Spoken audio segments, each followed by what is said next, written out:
Citizenship. The Constitution deals with the citizenship from Article 5 to 11. जो 5 से 11 तक article जो है किसके बारे में डील करता है? सिटीजनशिप के बारे में. In India like the Britain adopted the system of single citizenship. जैसे ब्रिटेन का नियम है सिंगल सिटीजनशिप का, वैसे इंडिया ने अडोप्ट किया है. जो आर्टिकल 11 है एम्पावर करता है पार्लियामेंट और मेकिंग लॉज रिगार्डिंग सिटीजनशिप. तो जो आर्टिकल 11 है एम्पावर करता है पार्लियामेंट को सिटीजनशिप से रिलेटेड आर्टिकल बनाने. अब पढ़ते हैं. Indian citizenship act was pass by parliament in 1955. तो इस एक्ट के थ्रू कैसे इंडियन सिटीजनशिप को हम पा सकते हैं? तो बाई बर्थ, अगर आपने जन्म लिया यहाँ, बाई डिसेंट, और अगर आपके पूर्वज यहाँ रहते थे, by registration, through registration through, by naturalisation और बाई इनकॉर्पोरेशन ऑफ टेरिटरी. अब नेक्स्ट देखते हैं. Indian citizenship act 1955 prescribe 3 ways of losing citizen. अब इसमें से बताया कि 3 तरीके से आप लूज भी कर सकते हैं, छोड़कर बाई रिनाउंसिएशन, बाई टर्मिनेशन जो पीरियड ख़त्म हो गया, बाई डिप्राइवेशन मतलब किसी कारण से आप उसको नहीं ले सकते. आर्टिकल 6 से provides for rights of citizenship of certain person who have migrated to India from Pakistan. Article 7 provides rights of citizenship of certain migrants to Pakistan. और आर्टिकल 8 में है provides for rights of citizen of certain person of India origin residing outside India. Person voluntarily acquiring citizenship of foreign state not to be citizen is mentioned in Article 9. Or Article 11 empowers Parliament to make any provision with respect to acquisition and termination of citizenships and all matters related to it. Important है Article 11 ही, जिससे इससे क्या acquisitions of citizenship या फिर renunciation और termination के बारे में कि आपको सिटीजनशिप मिल सकता है या आपको अधिकार छीना जा सकता है. तो वही citizenship act 1955, a person of Indian origin can acquire citizenship by registration if a person of Indian origin who has been resident 7 साल जो यहाँ पर है इंडिया में before applying for the registration. This act has amended 4 times in. तो कितने बार amend किया गया है? 4 बार. 1986 में, 2003 में, 2005 में, 2015 में. तो रिसेंट वाला तो ये जो पता ही है. अब देखते हैं. Under 7A of citizenship amendment act of 2015 central government में subject to such condition restriction and manner as may be prescribed on an application made in this behalf registered as an overseas citizen of India cardholder. Under this amendment act it has been provided that no person who or either of whose parents, grandparents, great grandparents is or had been a citizen of Pakistan, Bangladesh or such other country as central government may by notification in the official gazette specifies shall be eligible for registration. And overseas citizen of India cardholder under this section. अभी इसको देखते हैं. Citizenship amendment act of 2019 ये जो current वाला है ये important ज़्यादा है. Was passed by parliament on 11th of December. Date भी इम्पोर्टेंट है. It amended the citizenship. तो प्रीवियस था सिटीजनशिप एक्ट को अमेंड कर दिया गया है 2019 11th दिसंबर को. तो इससे क्या होगा कि जो भी इलीगल माइग्रेंट्स थे, हिंदू, सिख, जैन, पारसी, बुद्धिस्ट और क्रिश्चियन रिलीजियस माइनॉरिटीज़ जो who had come to India before, जो 31 दिसंबर 2014 से पहले आए थे, लेकिन किस लिए आए थे? क्योंकि उनको पाकिस्तान में पड़ताड़ना मिल रहा था. बांग्लादेश में परतरना मिल रहा था, अफगानिस्तान में परतरना मिल रहा था, लेकिन Muslims are not included in this act.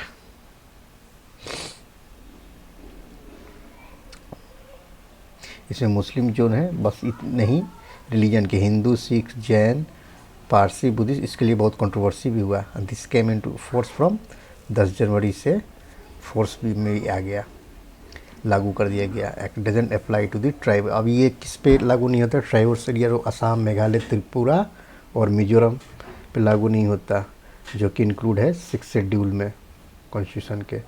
ये किस पे और भी अप्लाई नहीं होता? To the inner under Bengal eastern frontier regulation. तो बस मुस्लिम रिलीजन को छोड़ के मेनली किस पे? हिंदू, सिख, जैन, पारसी, बुद्धिस्ट, वो भी 3 कंट्री से, जो बांग्लादेश, अफगानिस्तान और पाकिस्तान से।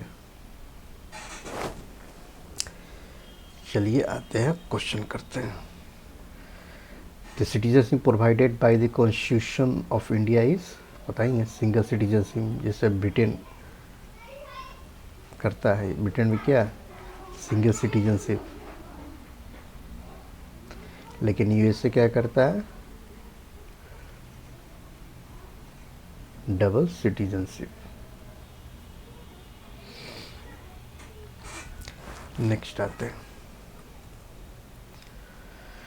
विच articles of Indian constitution are related to citizenship? तो पता ही है, आर्टिकल 5 to 11, 1 से 4 तक तो हम लोगों ने पढ़ा पीछे प्रीवियस स्लाइड्स में। Union and it's territories. और 12 से 35 में क्या होगा, जो आगे पढ़ेंगे हम लोग, फंडामेंटल राइट्स। और उसके बाद से 36 to 51, बाकी आगे पढ़ेगा directive principles of state policy. समझते समझते आपको आ ही जाएगा इसमें। अब देखिए, in which part of the constitution India we find the provision relating citizenship? किस पार्ट में है? पार्ट 2 में। पार्ट 1 में तो क्या है? यूनियन टेरिटरीज के बारे में है। अभी अब पार्ट 2 में सिटीजनशिप। अब पार्ट 3 में है हमारा फंडामेंटल राइट। अब देखिए,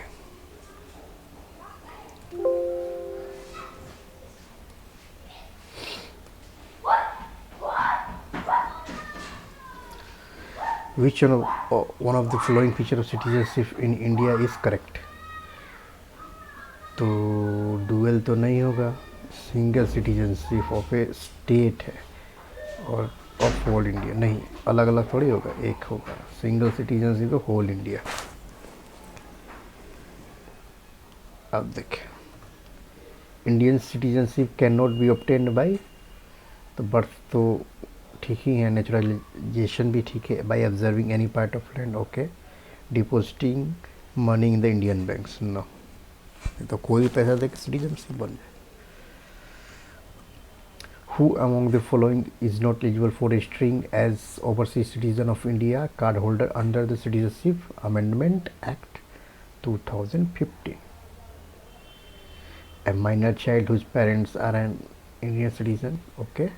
A spouse of foreign origin of an Indian citizen, okay. India who migrated to Pakistan after partition, नहीं, ये नहीं हो।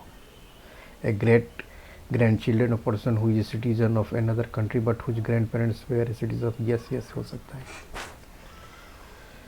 अब देखिए, a citizen of India will lose his or her citizen if he she renounces India, yes, renounce करके voluntarily acquires another, हाँ, दूसरे country का अगर अपने सिटीजनशिप एक्वायर कर लिया तब लूज कर जाएंगे इंडियन सिटीजनशिप। मैरिज नहीं, ये नहीं होगा, मैरिज तो करेंगे, क्रिटिसाइज नहीं, क्रिटिसाइज करने से सिटीजनशिप थोड़ी हटेगा। तो किसका हो गया? 1 2।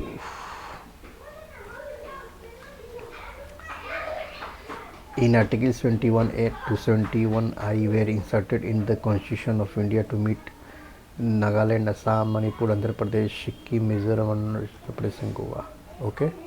Constitution of India and United States of America envisage a dual policy. नहीं, अमेरिका करता है dual citizenship, इंडिया नहीं करता है, ये गलत. Naturalized citizens of India can never be deprived of, ऐसा थोड़ी है, deprived हो सकता है, ये भी गलत. तो आंसर होगा इसका डी ओनली सही, एक सही. Which country accepted the policy of dual citizenship? USA. Who or which of the following is competent to prescribe the condition of the acquisition of citizenship? कौन कर सकता है? ये नहीं, प्रेसिडेंट भी नहीं, पार्लियामेंट एंड स्टेट जॉइंटली नहीं, सिर्फ parliament. Who among the following has the exclusive power of determining the issue of citizenship? देखिए इसमें पार्लियामेंट तो दिया ही नहीं है, एक्चुअली पार्लियामेंट होगा इसका आंसर.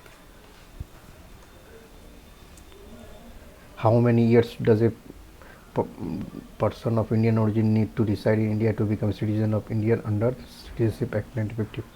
7 साल. When was the citizenship amendment bill? 2019, 11 दिसंबर 2000. बहुत इंपॉर्टेंट है, एग्जाम में आ सकता है. देखिए फिर क्वेश्चन नेक्स्ट दे दिया वही. With reference to India consider the following statement. There is only one citizenship and one domicile. Okay, ठीक है. A citizen by birth only can become the head of the state. No. A foreigner once granted citizenship can not be deprived of it under any circumstance. नहीं, foreigner को दिया गया citizenship हटाया भी जा सकता है, लिया भी जा सकता है. तो ये भी गलत. तो वन सही. अब फंडामेंटल राइट नेक्स्ट स्लाइड में देखेंगे हम.